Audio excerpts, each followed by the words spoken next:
மலர்ந்த இந்த காலை பொழுதை மகிழ்ச்சியுடன் கொண்டாடுவோம். காலை வணக்கம். இது பூபாலம் வித் சௌமியா அண்ட் மணிமாறன். சௌமியா, இன்னைக்கு வந்து பார்த்தீங்கன்னா பிப்ரவரி 23ஆம் தேதி. இந்த தினத்துக்கு ஒரு சிறப்பு இருக்குது. என்னன்னா ISO அப்படின்னு சொல்லப்படுற இன்டர்நேஷனல் ஸ்டாண்டர்ட் ஆர்கனைசேஷன் இருக்குல்ல, அதாவது சர்வதேச தர கட்டுப்பாட்டு நிறுவனம். அது வந்து தொடங்கப்பட்ட தினம் இன்னைக்கு தான். அதாவது 1947ஆவது வருஷம் இந்த தினத்துல தான் இந்த நிறுவனம் தொடங்கப்பட்டுச்சு. அதாவது ஒவ்வொரு நாட்டிலையும் தயாரிக்கிற பொருளுக்கும் வழங்கப்படுற சேவைகளுக்கும் தர நிர்ணயம் இருக்கும்.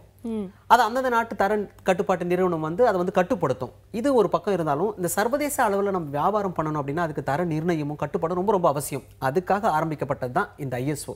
அதாவது ISO தர சான்றிதழ் பெற்றது அப்படின்ற விளம்பரப்படுத்துவாங்க. அதான் சொல்றீங்க. எந்த ஒரு நிறுவனமோ அவங்களோட தயாரிப்புக்கோ இல்ல சேவைக்கோ ISO தர சான்றிதழ் வேணும் அப்படின்னு சொன்னா அந்த தொழில் முனைவோரோ இல்ல சேவைதாரரோ உற்பத்திதாரரோ வந்து விண்ணப்பிக்கலாம். அதே மாதிரி ஏற்கனவே வந்து ஒரு தரம் இருக்கிற ஒரு மருத்துவமனையோ இல்ல வந்து ஒரு தொழிற்சாலையோ தொழில் உற்பத்தி மையமோ வந்து அவங்களுடைய தரத்தை மேம்படுத்துறதுக்காக அவங்களுடைய தொழிலை வந்து பெருக்கிறதுக்காக பார்த்தீங்கன்னா வந்து இந்த ISO தர சான்றிதழ்கள் வந்து ரொம்பவே வந்து பயனுள்ளதாக இருக்கும்.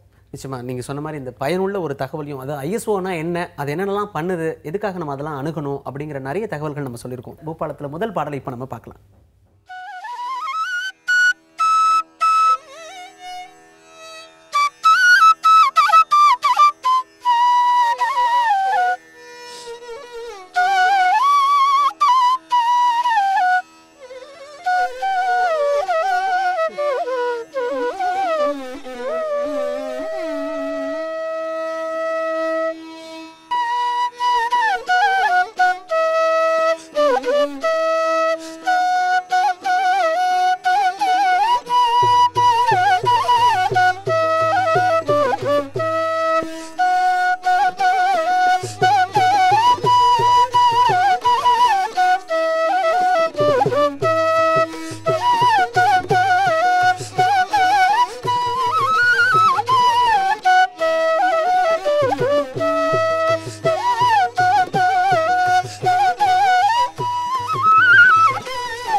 இதமான இந்த காலை பொழுதுல இனிமையான பாடல்களும் சுவாரஸ்யமான தகவல்களும் பார்த்துட்டு இருக்கீங்க பூபாலம் நிகழ்ச்சியில. சௌமியா, நம்ம தேச தலைவர், தேச தந்தை நம்ம காந்திஜியை பத்தி ஒரு சம்பவம் சொல்ல போறேன். அதாவது வந்து சபர்மதி ஆசிரமம், வந்து காந்திஜியோட சபர்மதி ஆசிரமம் உங்களுக்கு தெரியும். அங்க நடந்த ஒரு சம்பவம் என்னன்னா, அதாவது வந்து அந்த ஆசிரமத்துக்கு ஒரு 2 மணி சாப்பாட்டு வேலை அப்படின்னு வரும்போது 2 மணி அடிக்கிறதுக்குள்ள வந்து உணவு சாப்பிட்றதுக்கு எல்லாரும் வந்துடணும். ஒரு வேளை தாமதமா வந்தா அவங்க வந்து வாசல்லே நிறுத்தி வைக்கப்படுவார். இதுதான் வந்து அந்த இடத்தோட ரூல். அதாவது 2வது மணிக்கு அப்புறமா வந்தாங்களா? ஆமா, 2வது மணிக்கு அப்புறம் வந்து அங்கே தான் நிக்கணும். இதுதான் முறையா இருந்துட்டு இருந்தது. அப்படி வர்றவங்களை வந்து அதே மாதிரி வந்து தண்டனை அப்படியே நிற்பாங்க. அப்போதான் அடுத்த முறை சரியா வருவாங்கன்றதுக்காக. ஒரு நாள் வந்து காந்தியடிகள் தாமதமா வந்துட்டார். 2 மணி அடிச்சதுக்கு அப்புறமும் தான் அவர் வர வேண்டியதா இருந்தது. வாசலில் நின்றுட்டார். அங்க இருக்கிற அதிகாரி ஒருத்தர் போய் காந்திஜி கிட்ட, ஐயா நீங்க போய் இங்க நின்றுக்கிட்டு நீங்க உள்ள வாங்க அப்படின்னு சொல்லி கூப்பிட்டுருக்காரு. இல்ல, ஒரு விதி, ஒரு ரூல் அப்படின்னா அந்த சட்டம் வந்து எல்லாருக்குமே பொருந்தக்கூடியதாக தான் இருக்கும். இன்னைக்கு எனக்காக அதை நீங்க தளர்த்திட்டீங்க அப்படின்னா அப்புறம் அந்த விதியை வந்து நம்ம வச்சதுக்கு அர்த்தமே இல்லாமல் போயிடும். இது எல்லாருக்குமே பொருந்தணும் அப்படின்னு சொல்லியிருந்தார். என்ன ஒரு கிரேட்டான ஒரு விஷயம் இல்ல? நிச்சயமா, ஒரு தலைவர்னா எப்படி இருக்கணும் அப்படிங்கிறது வந்து அந்த தலைவர் கடைபிடிக்கணும் இல்லையா? ஸோ அதுக்கு வந்து சரியான உதாரணம். எந்த ஒரு சூழலையும் நான் இப்படி தான் இருப்பேன், எல்லா விதிகளையும் மதிப்பேன் அப்படின்னு. அதாவது இந்திய நாட்டோட சட்டத்திட்டங்கள் மட்டும் இல்லாமல் அயல் நாடுகளுக்கு போகும்போது, ஒரு தடவை சிறையில் இருக்கும்பொழுதே தன்னுடைய மனைவி கூட பேசணும் அப்படின்னா அவங்க நாட்டு சட்டப்படி ஒரு காவலர் இருக்கும்போது தான் பேசணும் அப்படின்னு இருந்தது. ஆனால் மனைவி அவங்க கூட பேச போறாரு காந்திஜி, இப்போ நம்ம இருக்க வேண்டாம்னு சொல்லிட்டு அந்த காவலர் வந்து கொஞ்சம் தூரம் போயிட்டார். அது வரைக்கும் மௌனமாவே இருந்தார். ஐயா நீங்க பேசிட்டீங்களா அப்படின்னு கேட்டதுக்கு இல்ல நான் பேசல. காரணம், உங்க நாட்டு சட்டம் என்ன சொல்லுதுன்னா ஒரு காவல் ஆள் இருக்கும்பொழுது தான் நான் பேசணும் அப்படின்னு சொல்லுது. அதனால வந்து நான் பேசல அப்படின்னு சொல்லியிருந்தார். அதாவது வந்து ரூலை மதிக்கிறாரு அப்படின்னா இந்த மாதிரி நிறைய சம்பவங்கள் அவரை பத்தி சொல்லிக்கிட்டே இருக்கலாம். ஆமா, அதாவது பொதுவாகவே பார்த்தீங்கன்னா வந்து யார் ஒருத்தர் ஒரு விதிமுறையை வந்து விதிக்கிறாங்களோ முதல்ல அவங்க தான் அதை கடைப்பிடிக்கணும் அப்படிங்கிறது. அவங்களே அதை கடைப்பிடிக்கலன்னா வந்து சுற்றி இருக்கவங்க வந்து கடைப்பிடிப்பாங்க அப்படின்னு சொல்லிட்டு எதிர்பார்க்க முடியாதுல்ல. இப்போ வந்து காந்திஜி அவர்கள் பார்த்தீங்கன்னா வந்து நம்ம தேச பிதா, தேச தந்தைன்னு சொல்லக்கூடிய அளவுக்கு வந்து ஒரு பெரிய மனிதர். ஆனா அவரே பார்த்தீங்கன்னா ஒரு கதவுக்கு பின்னாடி நின்று காத்திருந்திருக்காருன்னா எந்த அளவுக்கு அவர் மற்றவங்களுக்கு ஒரு பெரிய இன்ஸ்பிரேஷனா இருந்திருக்காரு. நிச்சயமா இவ்வளவு பெரிய ஒரு மனிதரை பத்தி ஒரு சின்ன தகவலை வந்து பார்த்திருக்கோம். இதை தொடர்ந்து பூபாலம் நிகழ்ச்சியில அடுத்ததா ஒரு பாடலை பார்க்கலாம். நடமாடும் நாதனடி மலரே துணை, நடமாடும் நாதனடி மலரே துணை, நடமாடும் நாதனடி மலரே துணை, கனக சபையில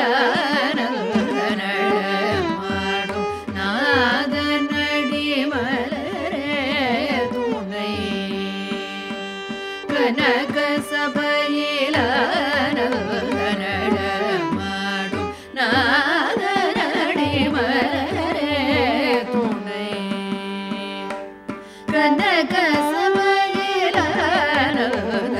நடமாடும் நாதனடி மலரே துணை,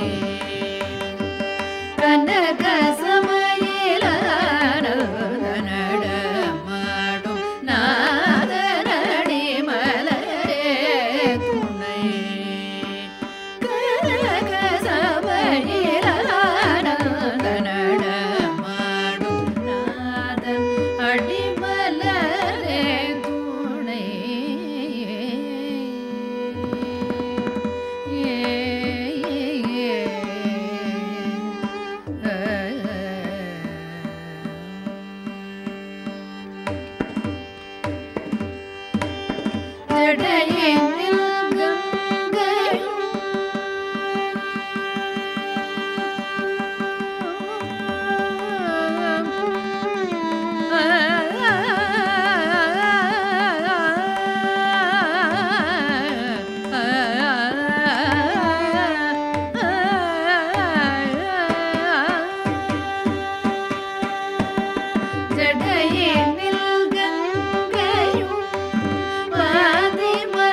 அழகாய் விடிந்த இந்த காலை பொழுதில் அன்பின் அலைவரிசையோடு பூபாலம் நிகழ்ச்சியை பார்த்துட்டு இருக்கீங்க.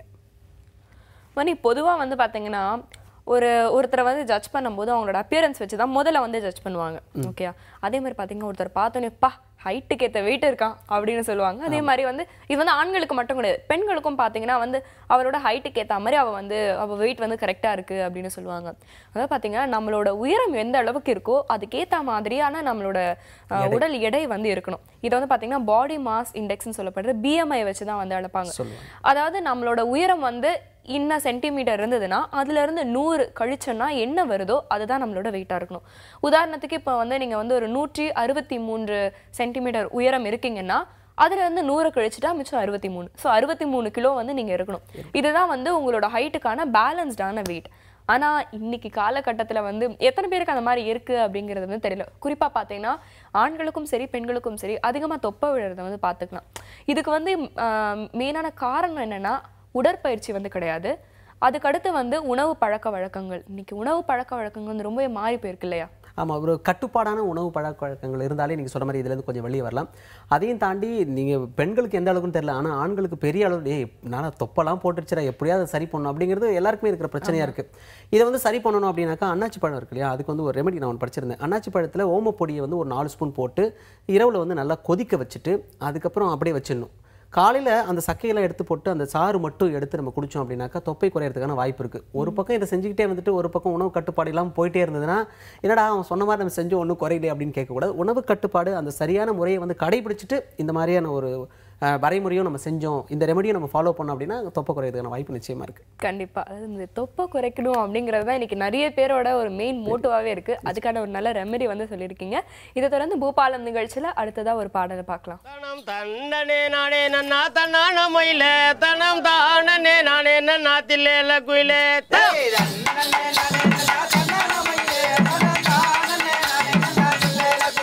தனம் தன்னனே நானே நன்னா தன்னான மயில தனம் தானனே நானே நன்னா தில்லேல குயிலே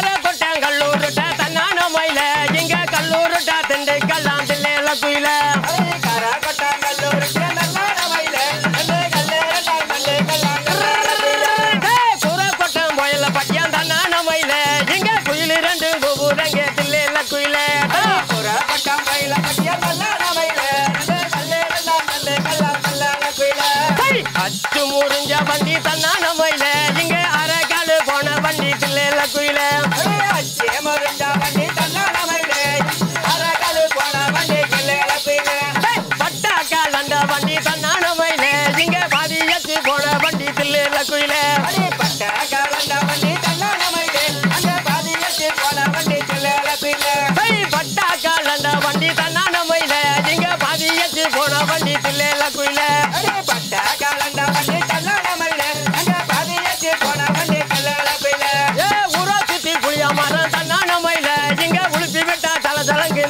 குயில